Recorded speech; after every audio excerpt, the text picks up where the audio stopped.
morning, Riverbend. Glad you're here. Whether you're here in person or here online. I'm glad I'm here. Today we get a chance to experience God. We get a chance to let go of our week.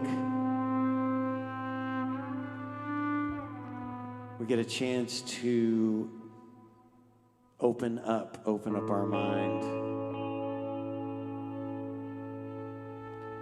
And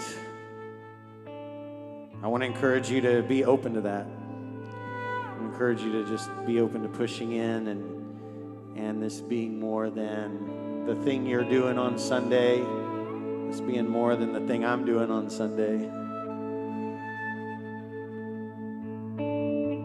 Whether you're at home, still in your pajamas, or you're here, I don't see anyone in their pajamas here.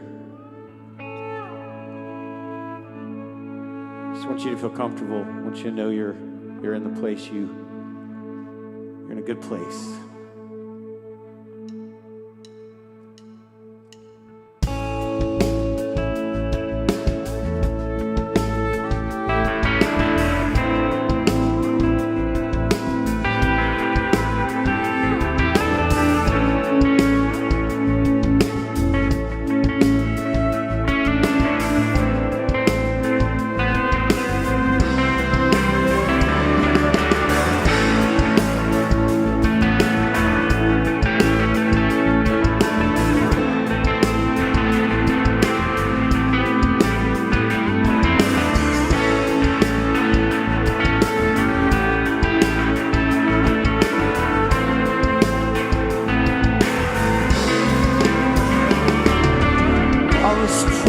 Powerless,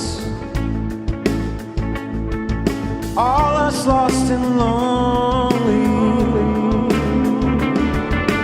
all us thieves who come confess, will know that you are holy.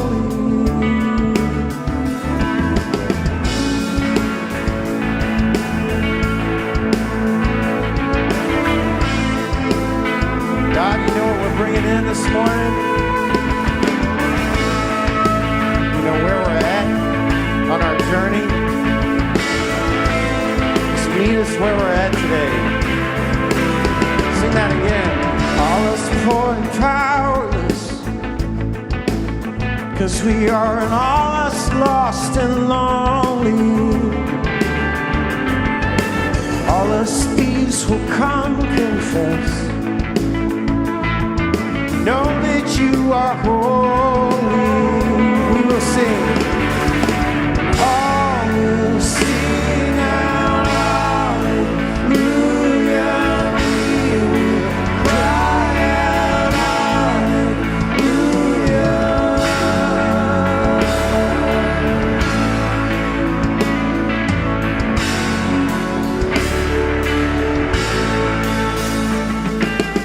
All this heart no content,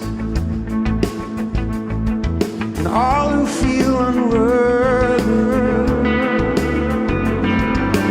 all who hurt with nothing left, wanna know that you are holy.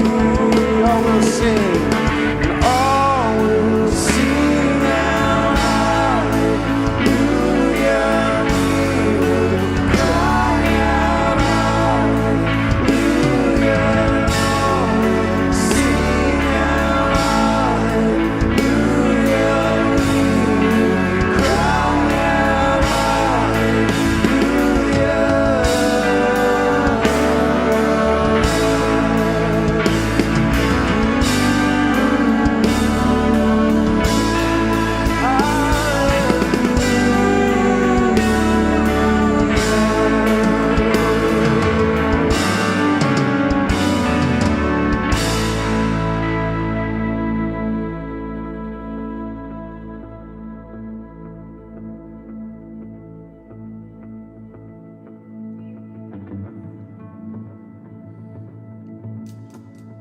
God, we ask for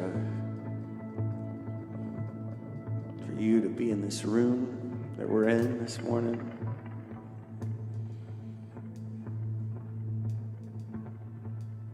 Because without you, we got nothing. Nothing worth anything. Whatever room anybody's in this morning, whether you're in your living room, your bedroom, your car, just ask your Creator to come. Ask your friend to come. Ask your Maker.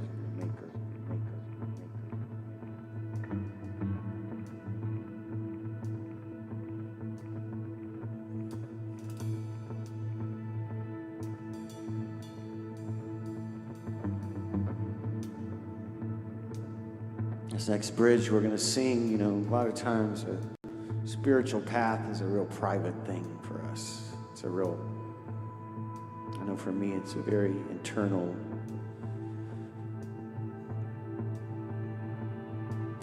thing. I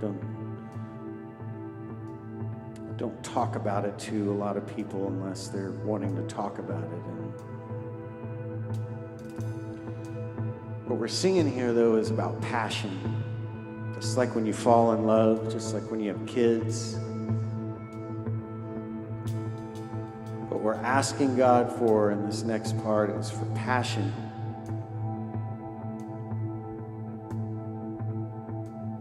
For that experience of unconditional love. The light bulb that goes off that changes us forever, that continues to change us forever. I want to shout it. I want to scream it from the mountains. I want to tell it to the masses that you are God. I want to shout. I want to scream it from the mountains. I want to tell it to the masses that you are God. Come on.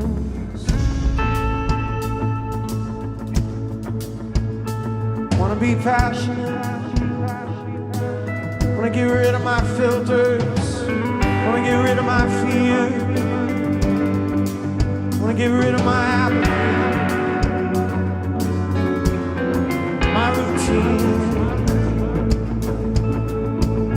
Wanna know you like I've never known you. Wanna feel you like I've never felt you. And if you're real, show me you're real. I wanna shout, I wanna scream it from the mountains.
I personally have been struggling with connecting with God in this room sometimes because for a long time we were just playing to a camera.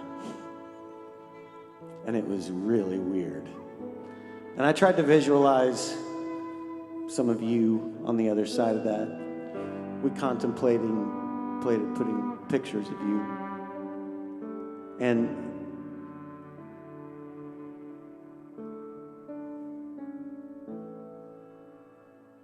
what I realized was that part of us connecting with God, however you understand God, because it's just such a loaded word for a lot of us,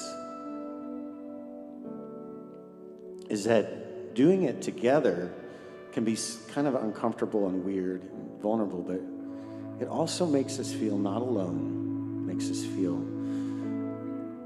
like we don't have to control everything in our lives.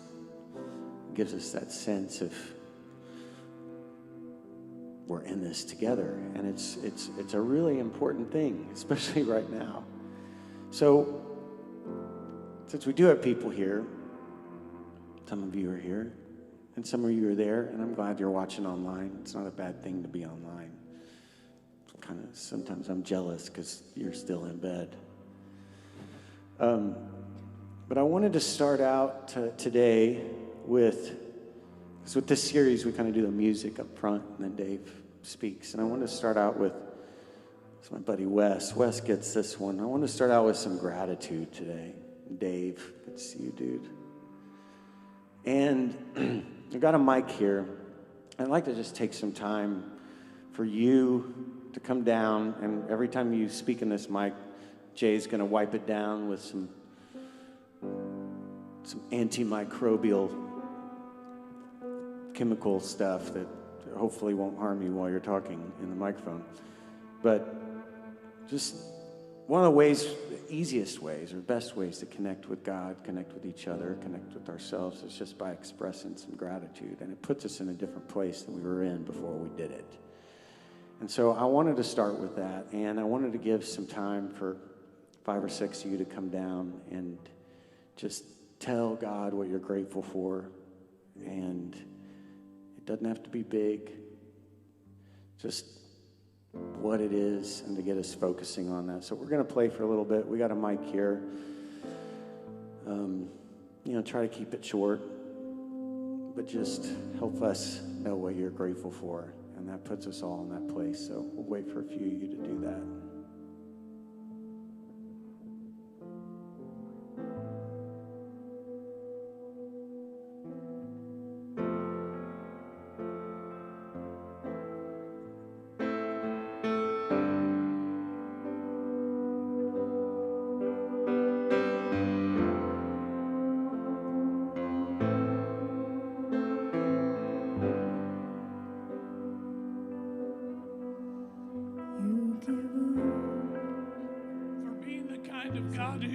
Everything about me, all the stuff I don't want y'all to know, all the way down to the very bottom,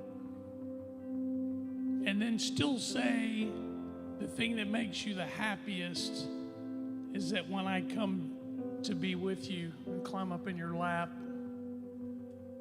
think of you as my spiritual dad. Thank you, Father, for being that kind of God. You are a good, good Father.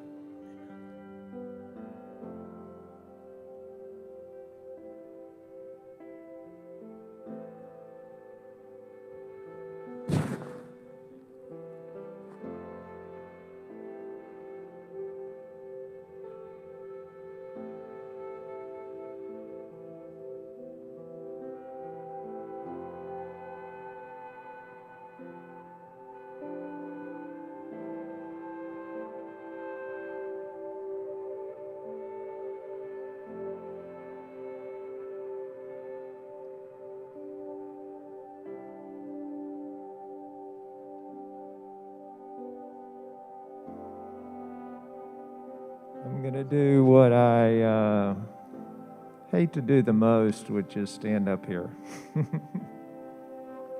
Which is the reason that I'm here because for the longest time I didn't want to be seen. And knowing that I have a God in my camp gives me that strength. I just keeping it current. I'm grateful for the family time I had this last Friday night where my sons came over, their girlfriends, my grandson, and one of my best friends from out of town and his girlfriend. I'm grateful for the connections that following God has given me the chance to foster and create. And I'm grateful for this church.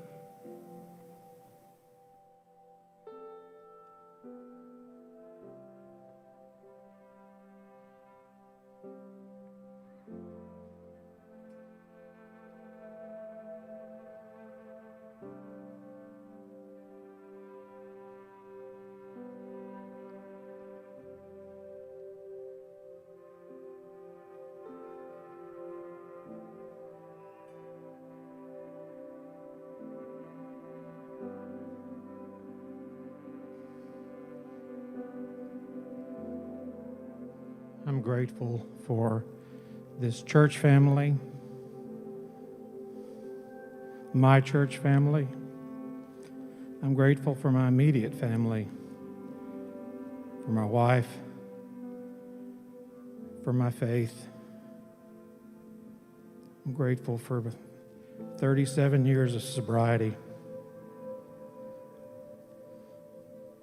I'm grateful for this place that I can come share all of that with you.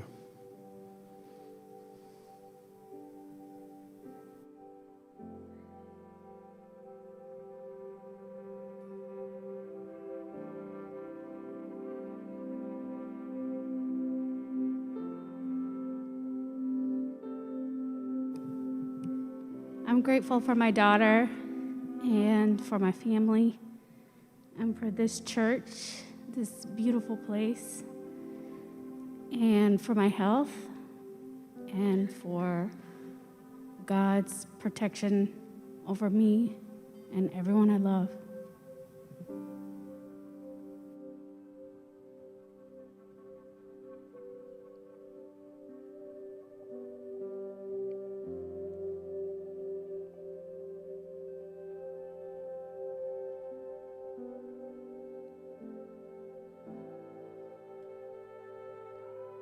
And if you're online, we'd love for you to just type that out. You probably may already be doing that, but just type out. Let God know what you're grateful for and share that with us. Because there's other people watching, other people listening.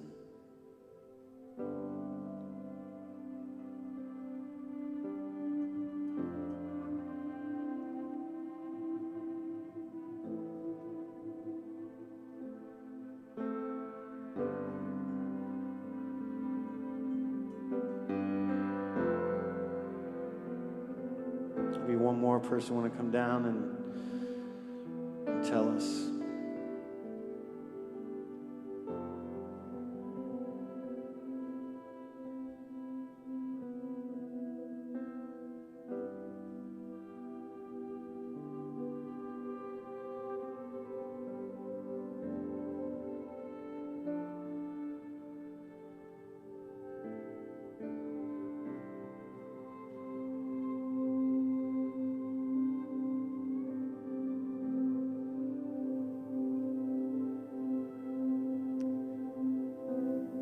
You know that feeling when you're like, God, I think he wants you to share. And you're like, no, I'll let someone else go. And then Casey says something like that. And you're like, yesterday I found out one of my best friends in the whole world had a miscarriage. And my other best friend was hit by a car while she was running. And last week I learned that my mom has skin cancer. But I don't think I've ever been in such a good place with God to just know that there is a purpose for all of it. Now, I don't know that purpose, and I may never know that purpose, and that is something I learned early in my faith with God, that he knows, and I need to just respect and trust that, even if I never know it. But It's not easy, this life and this journey, but hopefully we grow with God in that. And I don't know if that will touch anyone here, but I felt very led to share that, those personal things I've been going through. So thank you, and thank you for this church.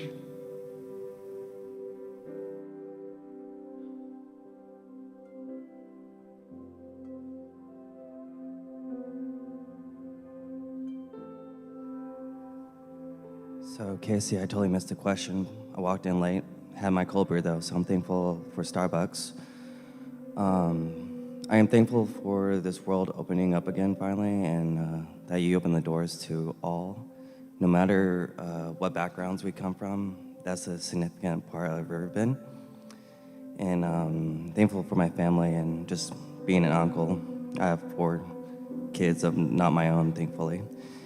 And I really appreciate that. And God bless you, Casey, and the band, and God bless everyone who's here.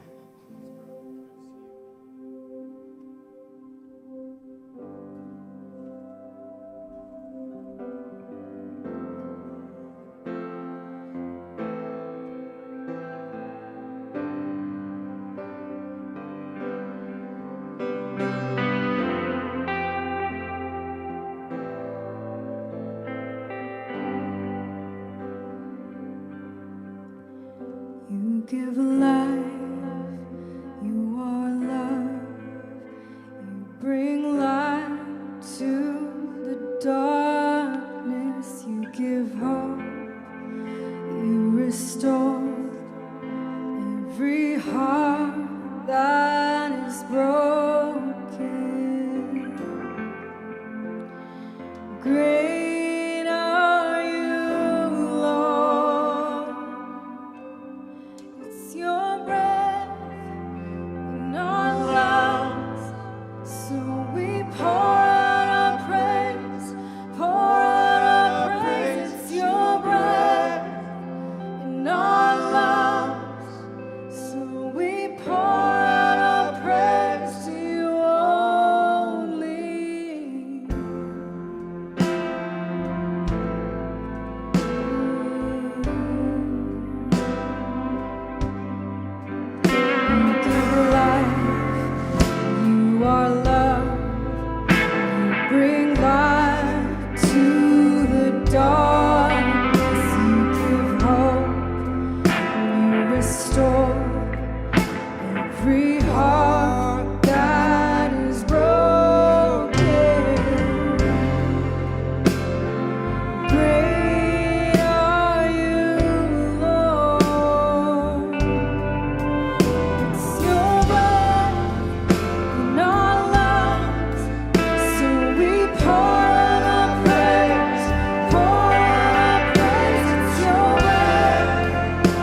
gratitude is one thing. Gratitude is just, it gets us out of ourselves and starts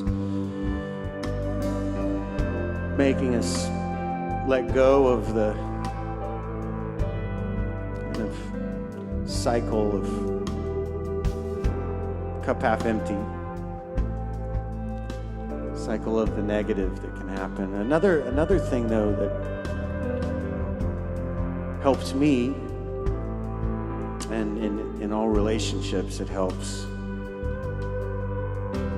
and it definitely helps with our relationship with God, is being able to be vulnerable.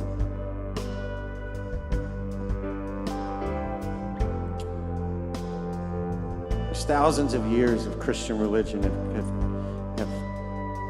maybe mistakenly or unintentionally created a lot of guilt and shame. A lot of religions have, but we've done it just as much as anyone else has.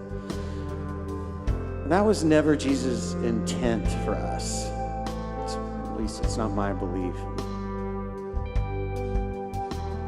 And not the belief of this place. Intention was actually that we could bring our darkness, we could bring our brokenness, we could bring our questions, our anger, our suffering, our doubt, our fear. It wasn't about being fixed. It wasn't about sweeping the stuff under the rug. It was about just allowing myself to be who I am, where I am at this moment with God, and not needing to be ashamed of whatever inadequacy I may feel. So with this next song, where we're singing it, and we say, even my darkness is light to you, I want you to think about. And for some of us artists, it's really easy to visualize this. Sometimes when you've got more analytical brain, it's like, what do you mean? And that's okay, because find your way of bringing to the surface the darkness that you feel and letting that be with God in this room, whether you're in your house or here, and being okay with it, knowing that we are in a journey, we are in a constant state of change. We can make progress. Every day is a new day. We get to make progress, and God, we thank you for that. So I want you to feel God's love and unconditional acceptance of you, no matter what you have going on in your life right now. And I want you to give that to yourself too. God, we ask for that this morning. We ask for understanding, just not the words or the idea, but really the feeling of knowing that our darkness is like light to you, that you can handle it. You can handle all of us. You can handle wherever we're at.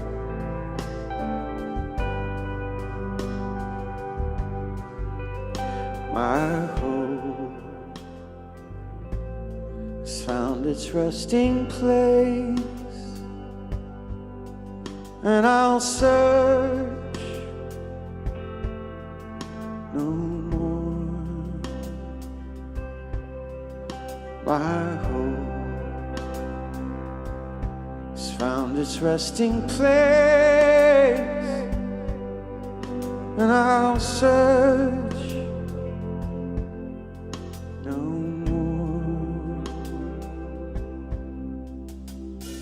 Even my darkness is light to you.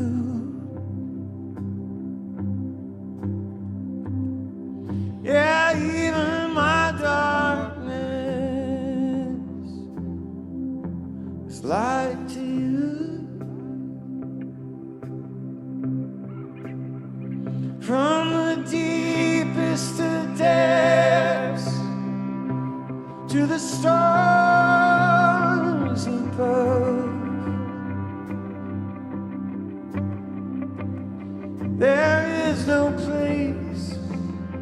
I can't escape your steadfast love.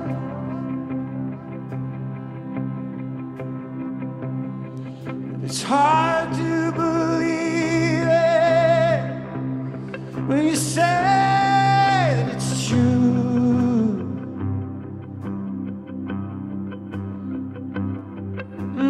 Even in my darkness, it's light to you.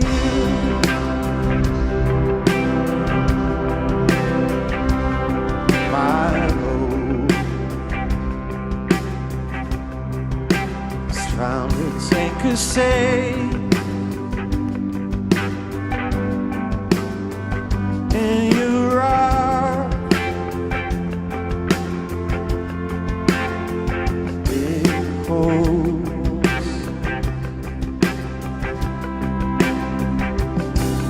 So even my darkness is light to you. Even my darkness is light to you.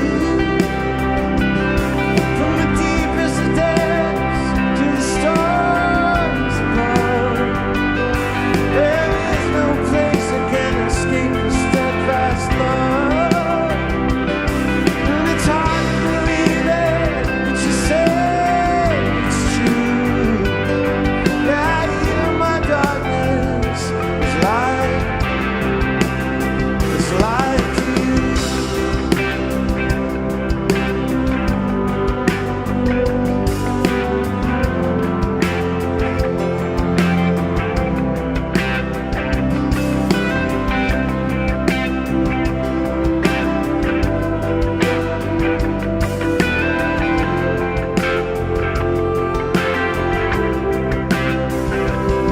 My hope has found its resting place, and I'll search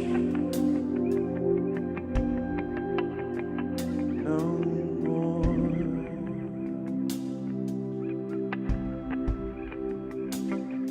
'Cause even my darkness is light to you.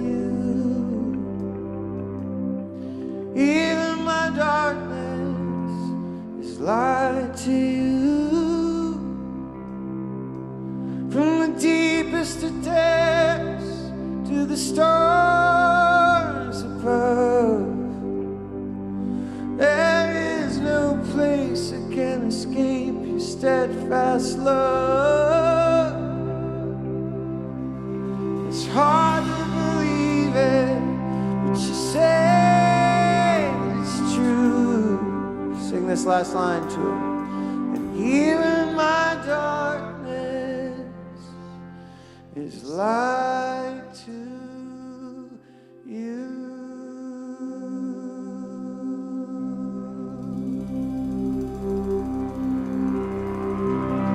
Amen.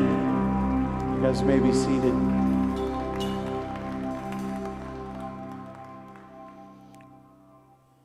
Thank you guys so much for that. That was amazing. Will you all give them another round of applause?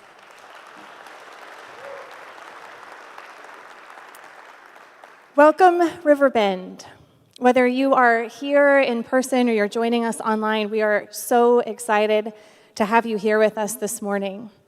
Every week I see more and more faces here, and it just blesses my heart. It's good to be together. We have a lot of fun stuff coming up in the next month here at Riverbend. If you're new to this church or you have questions about what we believe, about our mission statement, if you have questions, we have an event this Thursday at 6 p.m. called Inside Riverbend.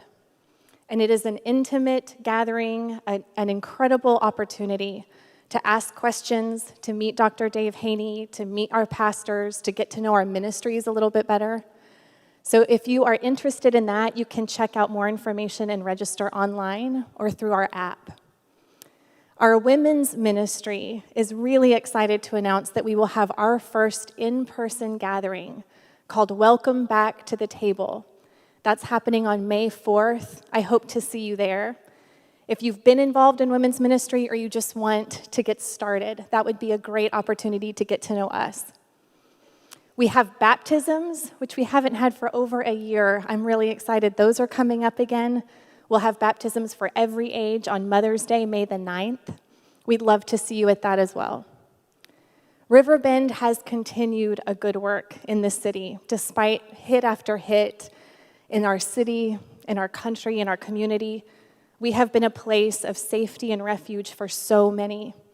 We've continued to feed the hungry. We've continued to clothe the needy. But we could not do that without you. It is a partnership, and you have been more than generous and more than faithful with your time, with your resources, and we are so grateful. Would you join with me in prayer?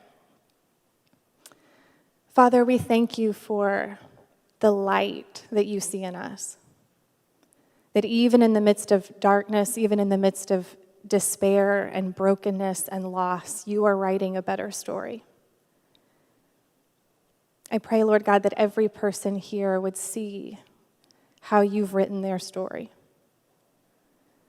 I pray that you would move on our hearts and minds to continue to partner with you, to be hope and light to a dark world. I pray your blessing on every family here. We thank you for this time and this space. We thank you for the vulnerable hearts that we're willing to share this morning. Thank you for your work. In your mighty name we pray. Amen.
Morning, class.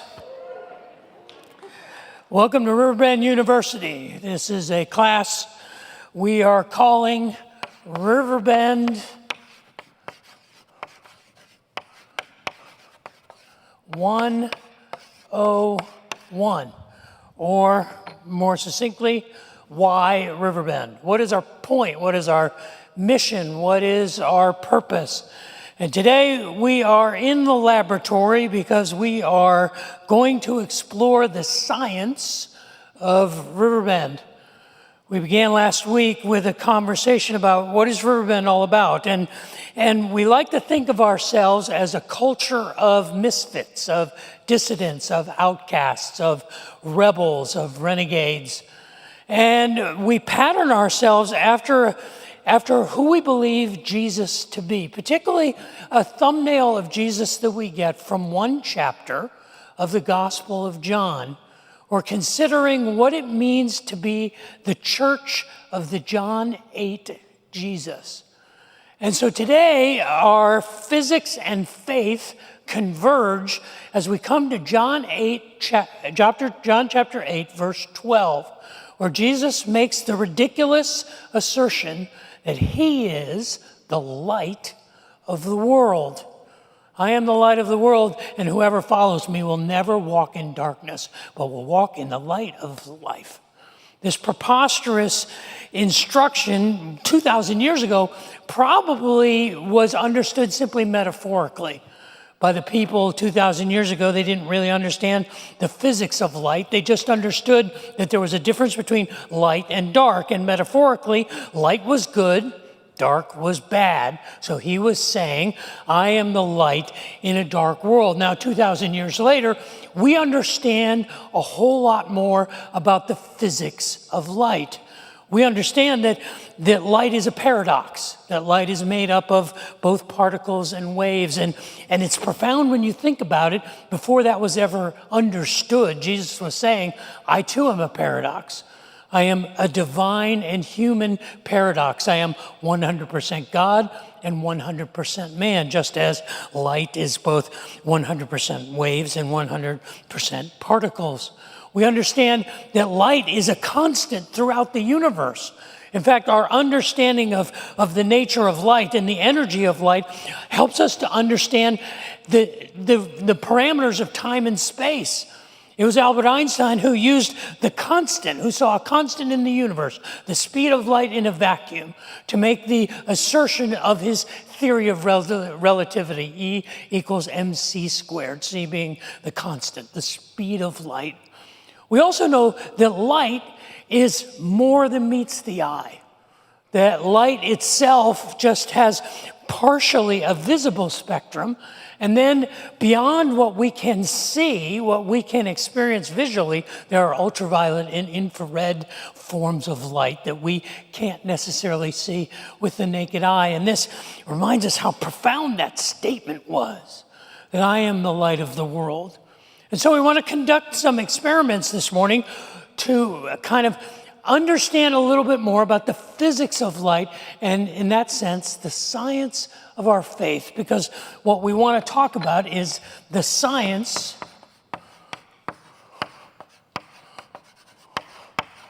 of Riverbend. Because we are seeking to represent that light in a dark world.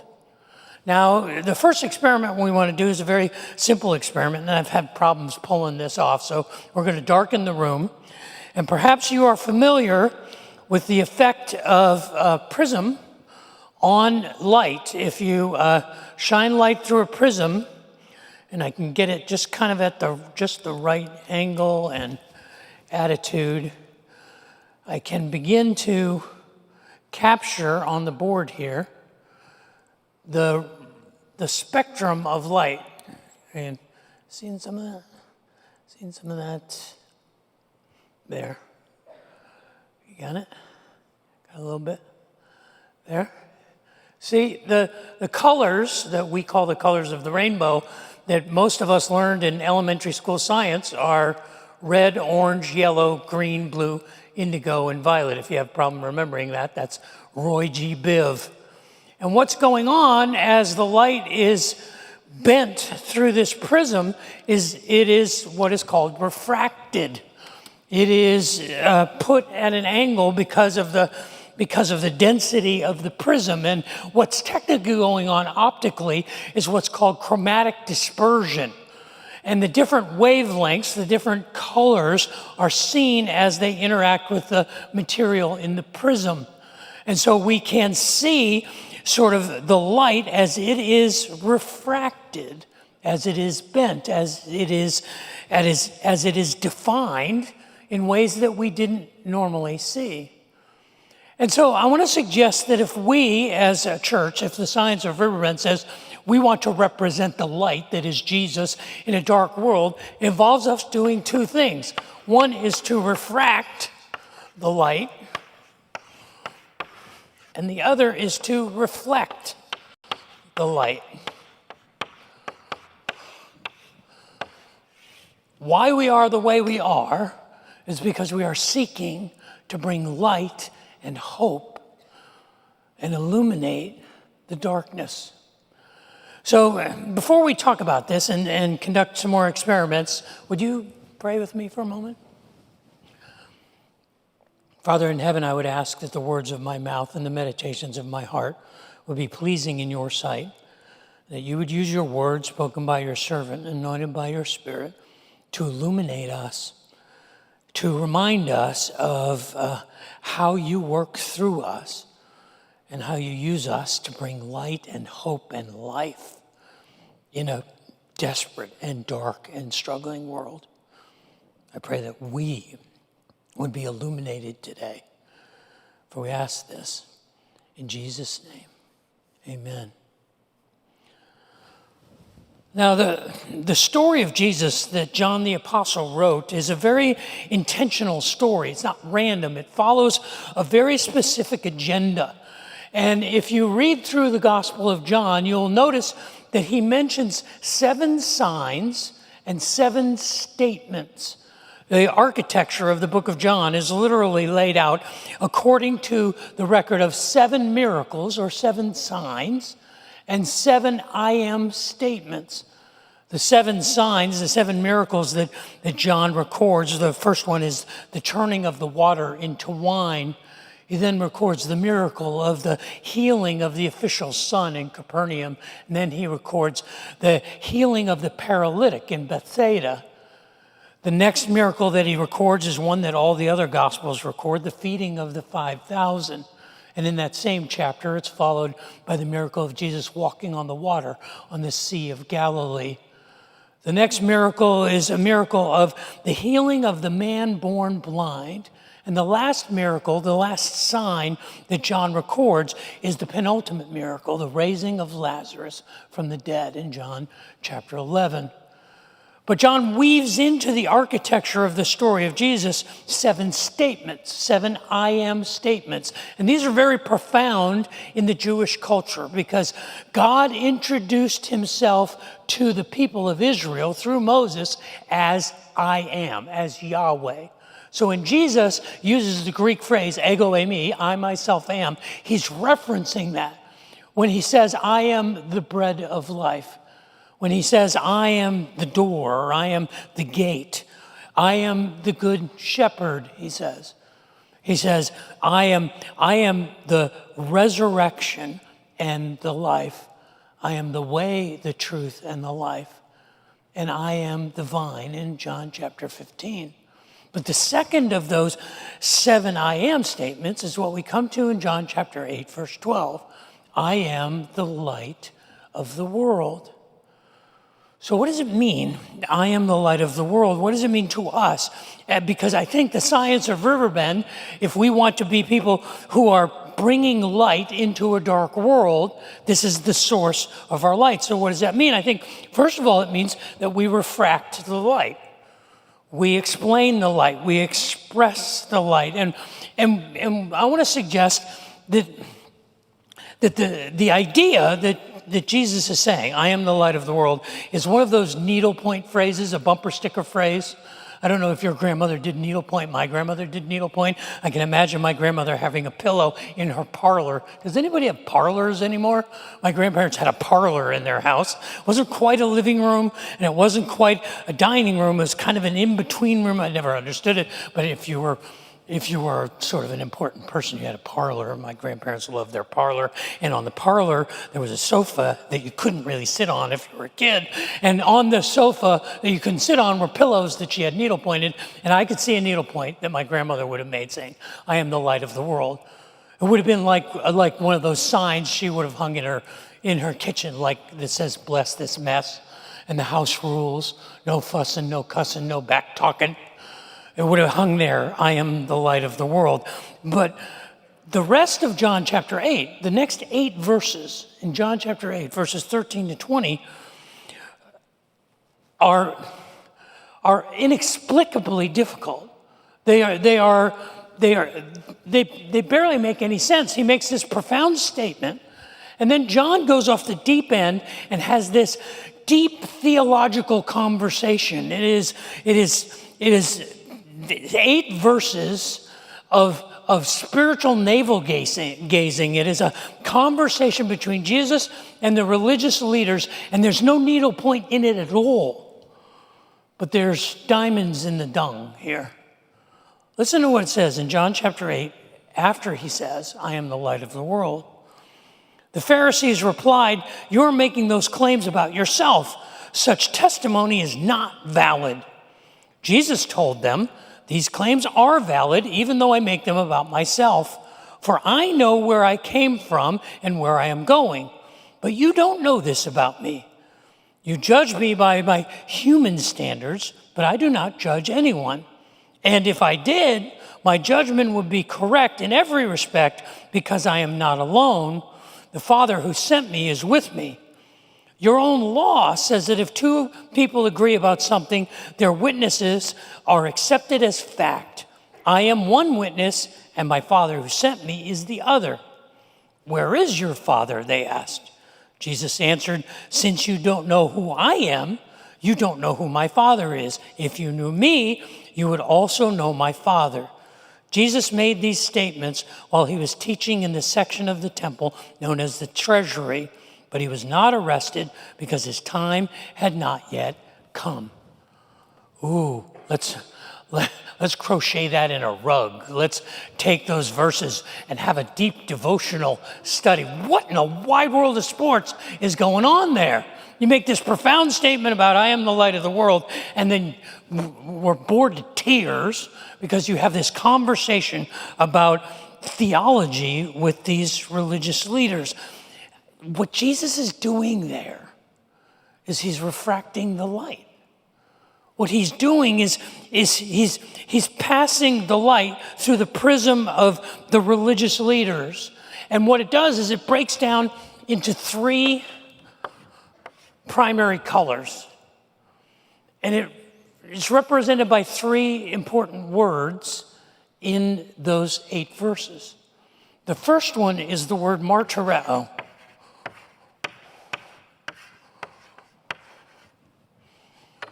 Martyreo is used 7 times in 4 verses. In that long discourse that Jesus has, that word appears 7 times. He says it's down here in verse 13. The Pharisees replied, you are martyres. You are testifying about yourself. Such martyria is not valid. Jesus told them, my martyro is valid, even though I martyria about myself. Your law says that if 2 people agree about something, their martyria is accepted as fact. I am one martyron, and my Father who sent me is the other martyre. Jesus is not making a legal argument here. He's not even having a debate. What he is doing is he is describing himself. That's why in verse 14 it says, I don't need other witnesses. I am my own witness. My life is my testimony. My martyreo is the validation of my life. The word martyreo, we understand, and it's often translated as testimony, but it has an interesting etymology. Martyreo began, and the word originally meant, long in ancient Greek language, it meant to tell a story truthfully. It meant to represent your experience or an event that you experienced accurately. That was to do it martyreo or martyre. But when the Roman Empire began to grow and they established a legal system, they needed a way to validate whether someone as an eyewitness was telling the truth. We do this by having people stand in front of a court of law and put their hand on the Bible and say, do you promise that what you're about to say is the truth, the whole truth, and nothing but the truth? So help you God. Well, they didn't have Bibles. So what they swore on was their own life.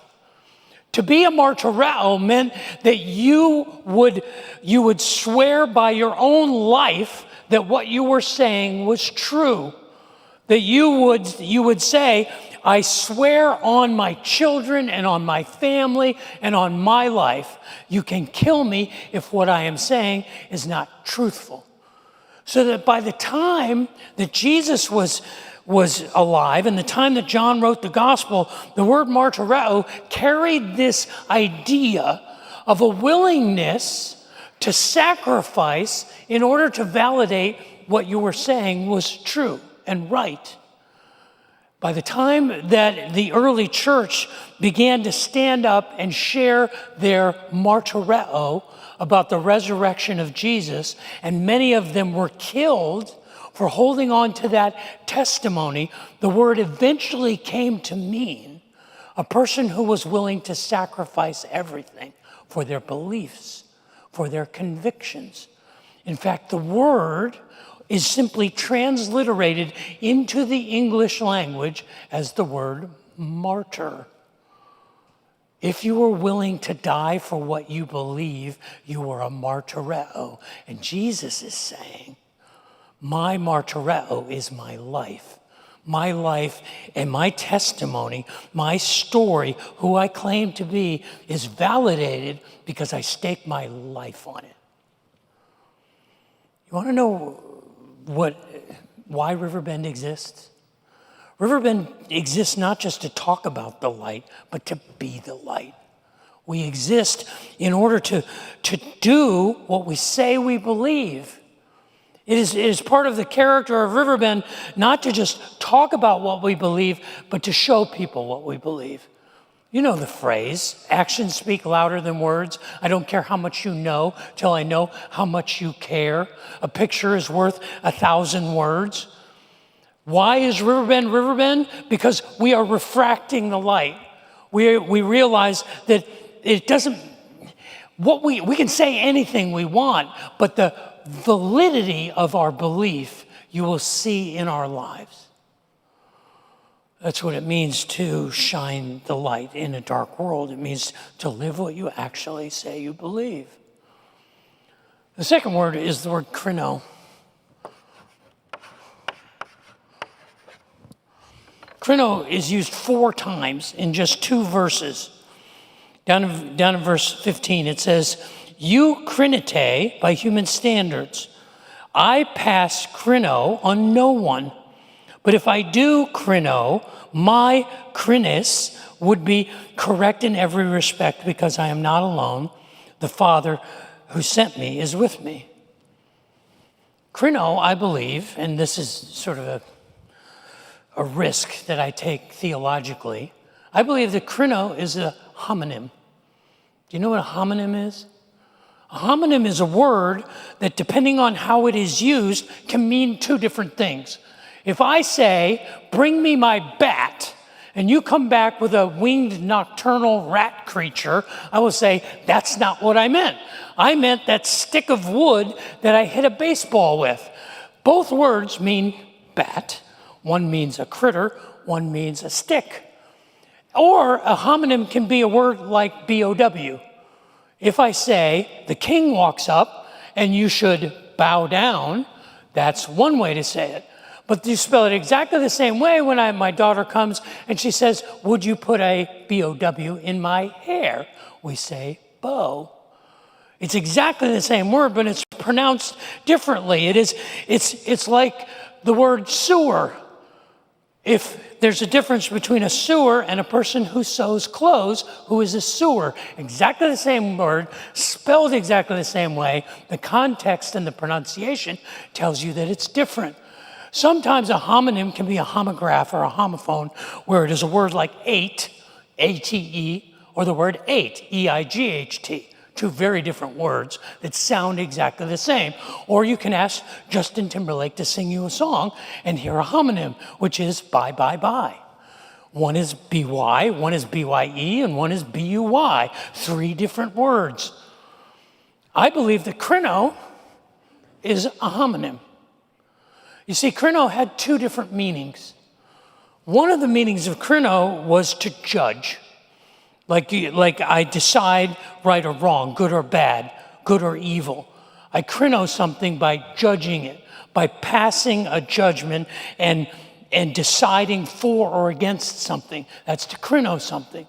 But krino also means that it is something that I'm considering, that I'm evaluating, that I am in the process of investigating. I am krinoing it. I am considering it. A well-considered decision was considered a krino. Now, we don't know if they were pronounced different, because maybe one was krino and one was krinu. Or maybe one was krino. It was 2,000 years ago. Nobody speaks Koine Greek anymore. We don't know how it was pronounced, but imagine if that's exactly what Jesus is saying here in verse 15 and 16. You krinu, you judge, you decide between right and wrong by human standards. I krinu, judge between right and wrong, no one. But I do krenao, And my chronao is correct in every respect because I am not alone. The Father who sent me is with me. You want to know what this looks like at Riverbend Church? It means we give everything due consideration, that we understand all points of view, that we don't chrono easily, but everything we do, we seek to know better. We seek to know more. And how does Jesus describe the way that we do that? It's here in verses 16, 18, and 19. The Father who sent me is with me. I am one witness, and my Father who sent me is the other. Where is your Father, they asked. Jesus answered, since you don't know who I am, you don't know who my Father is. If you knew me, you would also know my Father. You ever see those WWJD bracelets? You ever have one of those? What would Jesus do? How weird would it be if Jesus wore one of those? WW, yeah, I do, yeah. I don't think Jesus would wear a WWJD bracelet. He would wear a WWF MFD bracelet. What would my Father do? The whole reason that he explains all this, he's not having an argument with the Pharisees. He's saying this is what it looks like when you refract the light. You listen to all different points of view. You gather as much information as you can. You come by judgment slowly and carefully. And you reflect the light by your generosity, by your sacrifice, by your kindness. But there's a third word. And the third word is the word kairos. And the word kairos is in verse 20. The passage ends, and it doesn't help us at all. It just says that Jesus said these things while he was in the treasury courts in the temple. The treasury courts were the court of the women. It's where the last place in the temple that a Jewish woman could go. The court of the men and then the court of the priests was beyond that. And so they took their offerings, conveniently enough, in the court of the women. And they sometimes called it the court of the treasury. It was perhaps the largest assembly of Jewish people in the temple. And John makes a note of it because Jesus was standing out there teaching with all of these people, and it would have been the perfect time for them to accuse him of heresy and carry him off and arrest him. But it says they didn't do it. And John makes a note. He says, because the time had not yet come. And I realize that I'm dragging you through the theological mud here, and forgive me, but I spent the whole week, and I probably read a dozen commentaries, and these commentators were doing exegetical backflips, and they were trying to make this meaningful and trying to figure out what was going on. But there was one commentator that I read, and he kind of started to talk about the kairos. And he had 3 paragraphs at the end of his commentary on this section where he said, you know, the Greek language has 2 words for time. In English, we have 1 word for time, but the Greeks were very specific. They had 1 word, kairos, and they had another word, chronos. And chronos represents sort of the passing of time, chronological time, history. Kairos represents a moment in time. Not history, but something that is historic, something that is momentous. And this commentator went on, and this commentator I really respect and really like, and he was saying, oh man, the church needs to be a kairos church. We need to be people who are living in the moment, who are fully present. This whole carpe diem thing. And I was reading this, and it goes on for 3 paragraphs about the difference between the chronos and the kairos. And Jesus was living in the kairos, and he was fully engaged, and he was fully present, and he was fully in the moment. I said, that'll preach. And I got to Tuesday afternoon, and I said, I know where I'm going on Sunday. We're going to carpe diem. We're going to live in the moment. We're going to have this message about, you know what Riverbend is? Riverbend is a church. In the moment, we are fully present. And then I went back to the text, and I found out that there was a problem. The word kairos isn't even there. Neither is the word chronos. The word that is there is the word aura. And I went, dang it. That was a perfect message. You would have been all worked up, hot and bothered by that. We're going to carpe diem. Yeah, but it's not what it says. It says the hour had not yet come. And I realized as I was reviewing this, what I do. Theologians call it eisegesis. Eisegesis is when you read into the Bible. Exegesis is when you learn from the Bible, you take out of the Bible. We want to be exegetes, not eisegetes. And I realized that's what I do. I use the Bible to confirm the things I already believe. That I use the Bible to reinforce my prejudices. I use the Bible to just affirm my own preferences. And it's inevitable. We all do it. We can't come to the Bible like a blank slate. We come to the Bible with all of our peculiarities and all of our preferences and all of our prejudices and all of our presuppositions. And we can't help it. But I realize that's not who I want us to be. I don't want us to be a place where we use the Bible to simply affirm what we've already made up our mind to be true. I want us to be people who listen, people who seek truth, people who come with open hands and say, I don't know. Tell me more. Tell me why. You see, I see the Bible as a tool. The Bible is a tool, like a microscope or like a CT scan or like an X-ray or like the Hubble telescope or like a lab set. It is a tool that allows you to see things you wouldn't see without the lens or without that experiment, without that information, without that science. You see, the Bible is a lens through which we look at the universe, through which we look at other people, through which we look at ourselves, and it tells us things that we couldn't see otherwise. And it's like a microscope, it's like a CT scan, it's information, and then we have to say, okay, well, what does that mean? What does that tell me? Is that a tumor? Is that a problem? Or is that normal? And so we come to the Bible and we come with a willingness to say we want to seek truth. We don't just want to reinforce our truth. I got some good advice when I was a young man. One of my first mentors, when I was in my late 20s, early 30s, he said, Dave, there's two things you never want to lose. Don't grow old and lose these two things. He says, you don't want to lose your transparency.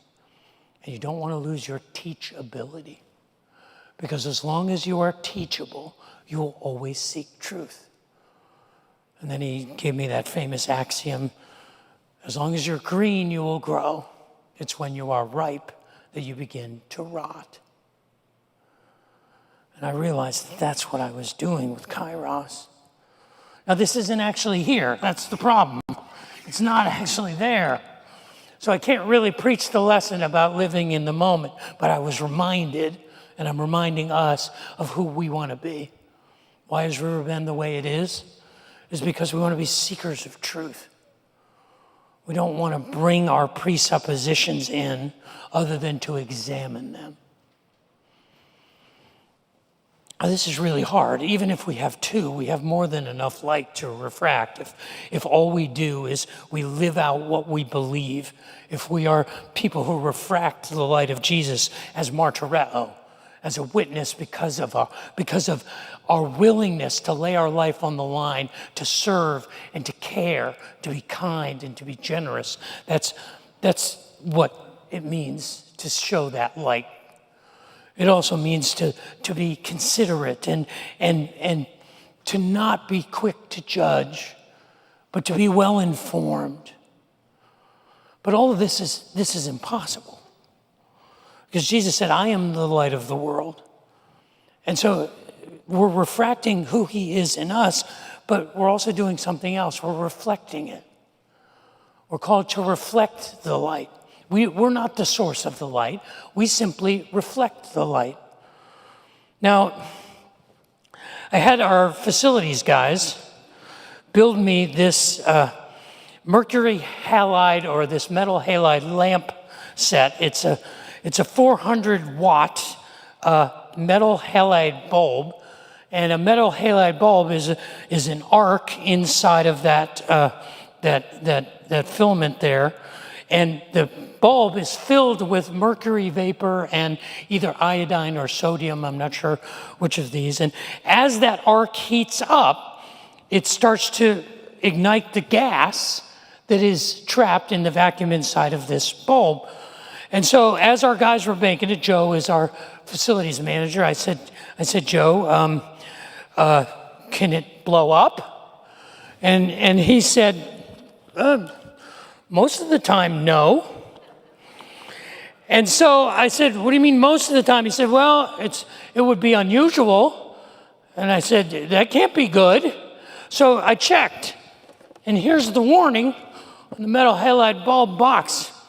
It says, a metal halide lamp contains gases at a significant high pressure, 50 pounds per square inch. Failure of the arc tube is inevitably a violent event.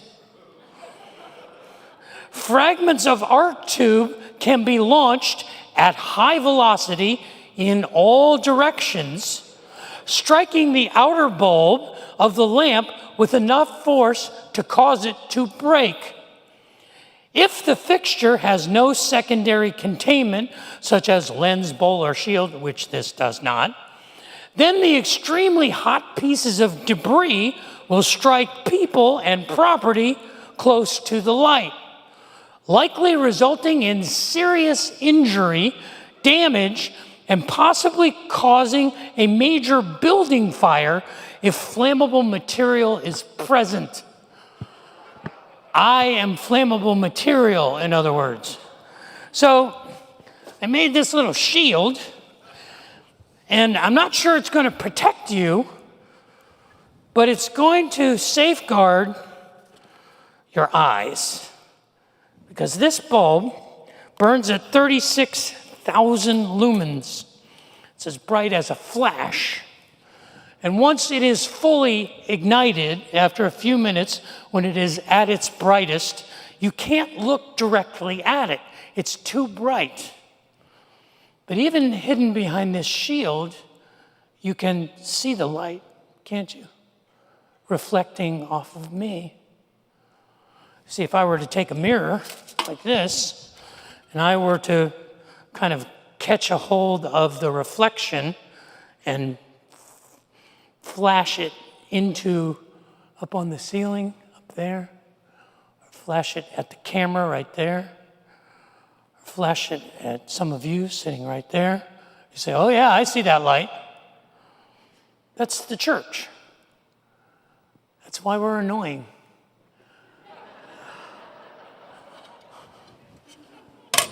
But this is us. And you see how this works? We are not the light. But the closer we get to the light, the more of it that we begin to reflect. And then we do exactly what Jesus said we would do in Matthew chapter 5. He said, let your light so shine before others that they may see your good deeds and praise your Father in heaven. We are called to refract and to reflect the light. This is what Jesus is talking about when he says, I am the light of the world. I want you to display it in invisible terms like a prism. You refract it. And two ways that we do that are the martyrao, by our willingness to be generous and kind and sacrifice for others, what we are willing to dedicate our lives to, give our lives to. And we do it by being wise and careful and being slow to judge and evaluating and consider things fully. We do these things and we refract the light. And then the closer we get to him, the more of that light we reflect. This is the science for Riverbend. This is what we want to be. We want to be light in a dark world. And we want to be that in a sense of giving people, just like 2,000 years ago, they would have understood that light helps people see the way.